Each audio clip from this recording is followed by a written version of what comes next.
Un marché éphémère dans le hall et sur le parking de la CTG. Pas de tomates ni de carottes, mais des conseils pour préserver notre environnement et adopter des modes de vie durables. Vous en saurez plus dans ce journal. Et puis des poupées comme mode de revalorisation de l'image de soi, une initiative destinée à donner aux petites filles des références qui leur ressemblent à suivre. Et du sport caritatif dans cette édition avec une course d'action contre la faim et une animation de handball parrainée par la championne du monde de la discipline, Béatrice Edwige. C'était aujourd'hui dans le collège Auguste Dédé. Madame, Monsieur, bonsoir. Bienvenue dans cette édition que vous pouvez également suivre en direct sur Facebook. À la une ce soir, le collectif des chasseurs, toujours remonté contre l'instauration du permis de chasser. Selon eux, ce permis est incompatible avec les traditions de la chasse locale. Ils réclament plus de flexibilité cet après-midi. Ils ont convié la population à un débat à la Chambre de commerce. Carménia Madère, porte-parole du collectif des chasseurs, était au micro de Pierre Tréfou. Aujourd'hui, c'est l'information avec les documents à l'appui pour que les gens puissent comprendre que nous, on ne vient pas raconter du n'importe quoi. On n'a pas fait du voyage pour rien. Et les ministres là-bas ne nous ont pas dit non plus. Le contraire, le ministre de l'écologie, M. Hulot, il m'a dit « Mais pourquoi le préfet s'acharne à mettre un permis ?» Il veut absolument mettre le permis. On a dit « On ne sait pas, on est venu vous voir pour ça. » Et on sait qu'elle n'est pas possible, elle n'est pas adaptée. Ce n'est pas possible. Quand on regarde la loi, il nous dit on peut mettre une carte de chasse en place. La carte de chasse qui permettra effectivement d'identifier les chasseurs.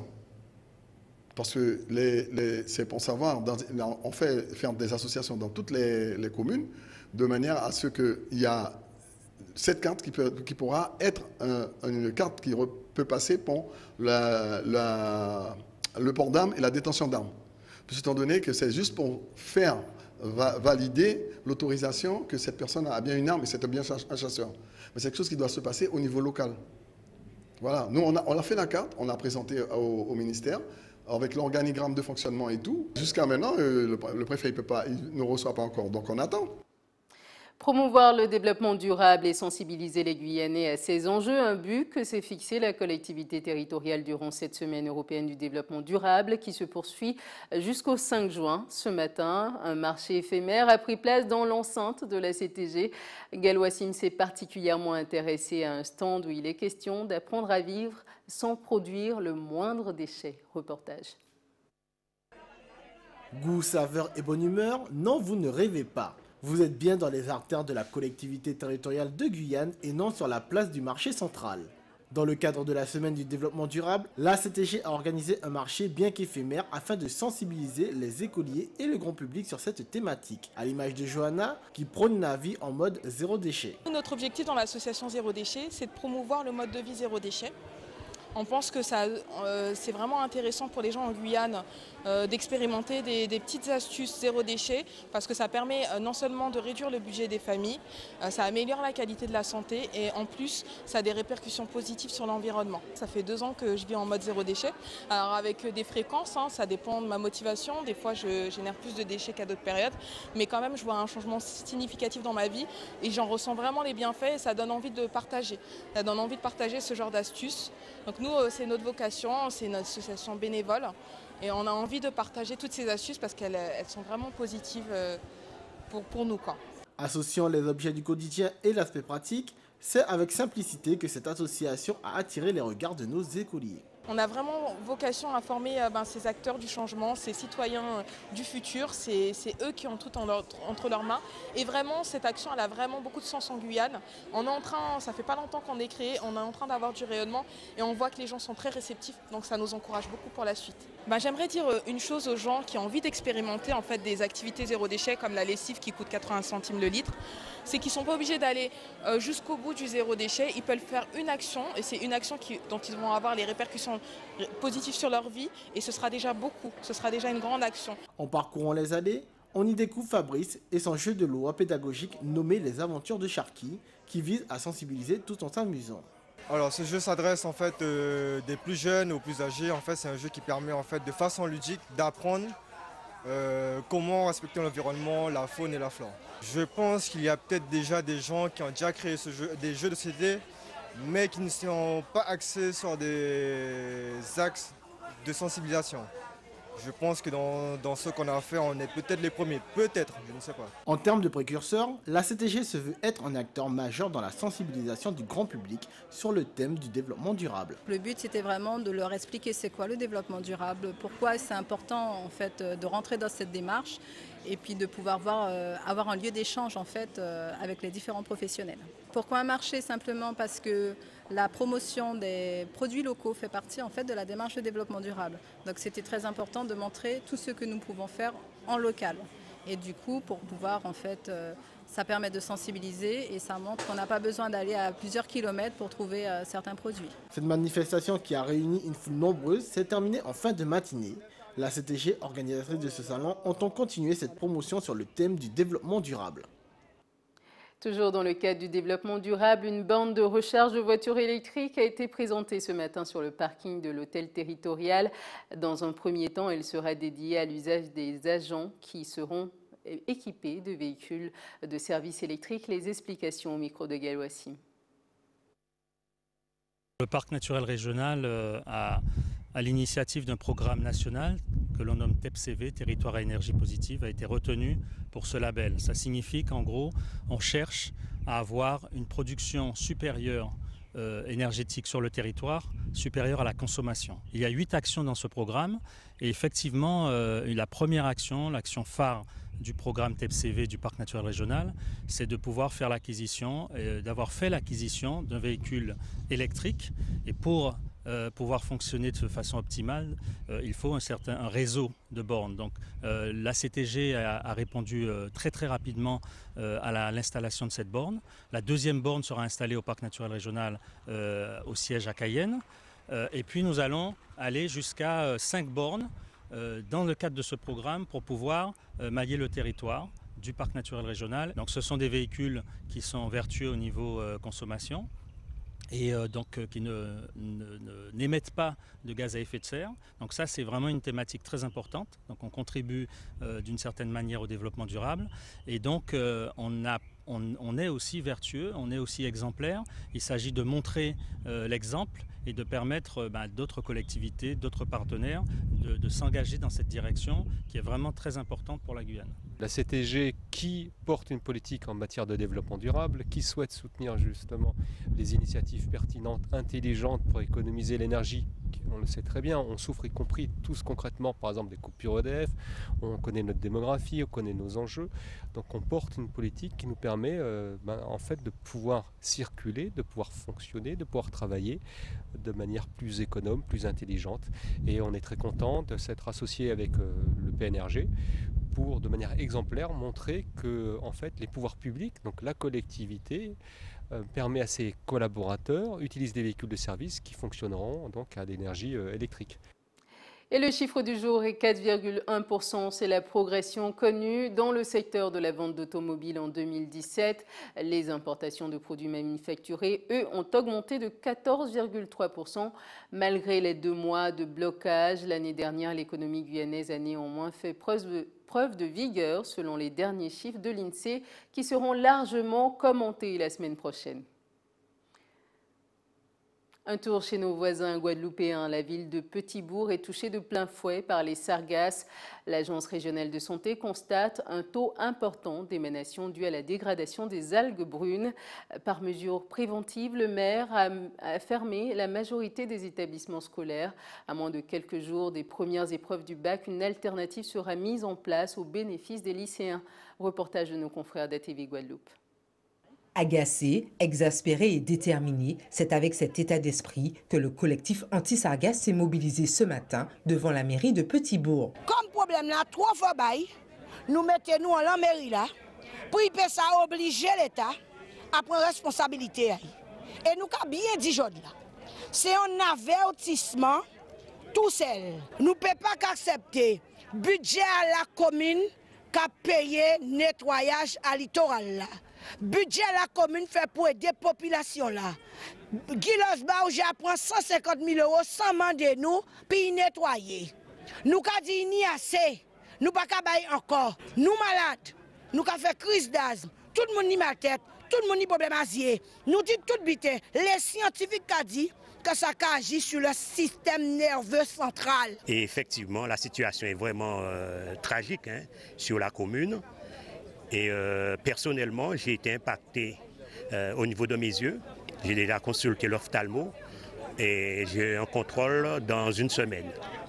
Et je pense que c'est la situation qui se généralise au niveau de la population de Petit-Bourg. Pour le maire, cette mobilisation est compréhensible et totalement justifiée. Il est vrai que c'est une démarche de ras-le-bol, puisque cela fait plus d'un mois et demi que les gens sont 24 heures sur 24 dans des conditions d'odeur et avec tous les problèmes liés à l'ammoniac, enfin les effets qu'on a des sargasses. Donc aujourd'hui, il y a ce ras-le-bol qui s'exprime. Effectivement, ils ont bien compris que tout ce que le maire avait dans ses possibilités de faire ont été réalisés, puisque c'est difficile d'enlever les sargasses avec les moyens habituels dans cette zone. C'est 6 000 € qu'on met par jour. Et lorsque ça fait 5 jours, vous mettez 6 000 €, vous vous rendez compte que le 7e jour, qu'il y en a encore autant. Eux-mêmes, ils le disaient, ils ne veulent pas non plus que tout le budget de la commune passe au niveau de l'enlèvement des sargasses. Conscient des limites de la municipalité dans ce dossier, le collectif reste déterminé à ce que l'État prenne enfin le relais dans la lutte qui oppose leur ville aux algues sargasses. Retour en Guyane avec ce projet guyanais qui a été retenu lors du concours Un projet pour la planète. Parmi 44 lauréats, dont 8 ultramarins, les lauréats guyanais ont présenté un projet de création d'une banque de semences forestières et fruitières, un concours lancé dans le cadre du plan climat. Plus de 420 dossiers ont été déposés sur les thèmes de la biodiversité, de l'économie circulaire ou encore des énergies renouvelables. Les 44 lauréats se partageront une enveloppe prévue de 3 millions d'euros pour mener à bien leur projet. La jeunesse guyanaise dans une société en mutation, c'est le thème d'une conférence débat hier matin organisée par la collectivité territoriale de Guyane. Elle visait à rassembler les différents acteurs qui s'occupent de la jeunesse et de l'enfance pour débattre des problèmes qui les concernent.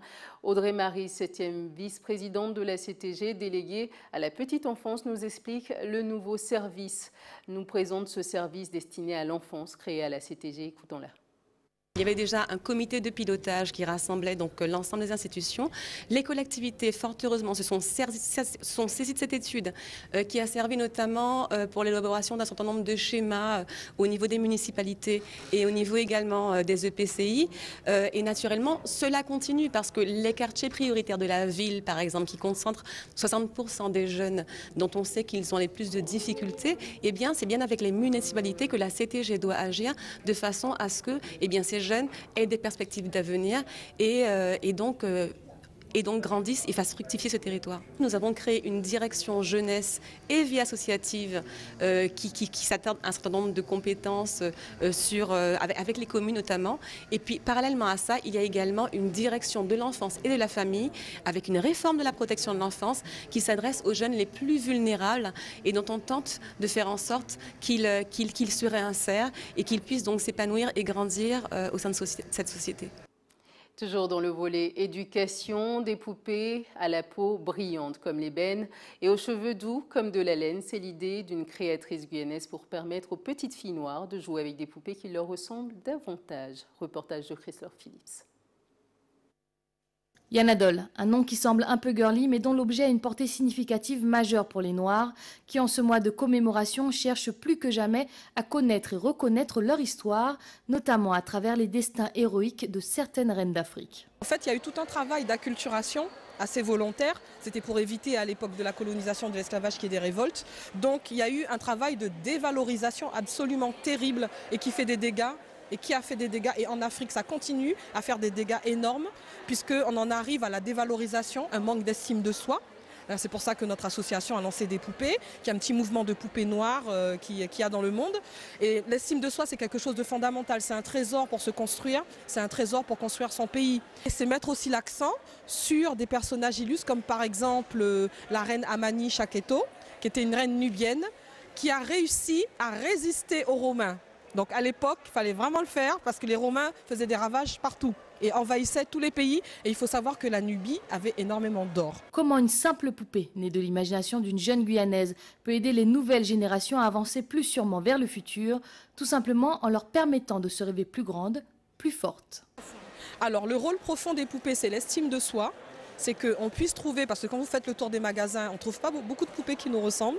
Donc avoir depuis la plus tendre enfance des poupées qui nous ressemblent, c'est fondamental. C'est simplement avoir un miroir où on est conforté dans notre nature en fait. Ne pas avoir honte de ce qu'on est, de notre couleur de peau, de nos cheveux qui sont crépus. Et donc c'était important d'avoir cette estime de soi. Et aussi, c'est comme un outil pédagogique aussi pour apprendre à mieux connaître la Guyane, notre histoire, etc. Puisqu'on souhaite mettre en valeur des personnages illustres de Guyane et aussi d'ailleurs. Mais les poupées ne sont pas les seuls supports qui peuvent nous permettre d'en connaître un peu plus sur notre histoire. Des ouvrages spécialisés sont aussi disponibles auprès de l'association. Oui, on a commandé des ouvrages auprès d'un BDiste qui s'appelle Djeuti Beyong, qui est un Africain, qui est à Paris. Et là, on a reçu aujourd'hui les ouvrages. Ce sont des BD sur Soundiata Keita, qui était un grand roi, d'autres rois. Et il est en train de préparer tout un ouvrage sur les Kandas aussi également. Voilà. Des outils de culture se développent en nombre. Et à quelques jours du 170e anniversaire de l'abolition de l'esclavage en Guyane, l'occasion de s'en fournir une ne pourrait pas être plus belle. Et pour nous, c'est porteur de valeur aussi pour les jeunes de maintenant. C'est se construire. Parce que Marcus Garvey disait qu'un arbre qui n'a pas de racines ne peut pas grandir. Voilà. Donc une société sans racines, on doit connaître nos origines, notre culture et notre histoire. Sinon, on est comme un arbre sans racines, comme le disait Marcus Garvey. Retournons en Guyane avec un salon dédié aux seniors. Il a ouvert ses portes au vélodrome de Gourdeliane, à Bemao. Une édition 2018 présidée par la comédienne Firmin Richard. Reportage Yvon Lemar. Le salon senior réunit une multitude d'acteurs du monde de la gérontologie, la gériatrie et autres spécialistes du bon vieillissement. Un espace créé pour répondre à un besoin en Guadeloupe. La population vieillit partout bien sûr, mais en Guadeloupe probablement serons-nous très prochainement le premier département le plus vieux.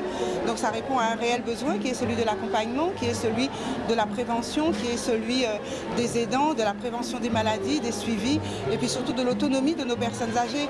Donc oui, ça répond à un besoin parce que le salon il est là pour accompagner et mettre surtout en exergue et en lumière tout ce qui est fait autour de ce secteur-là.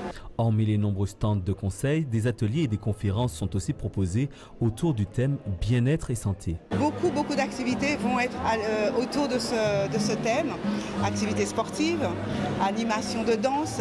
Donc là, ce matin, il y avait une conférence sur basket et assiette. C'était justement pour montrer l'intérêt ce que nous avons dans notre assiette. Bien manger aussi.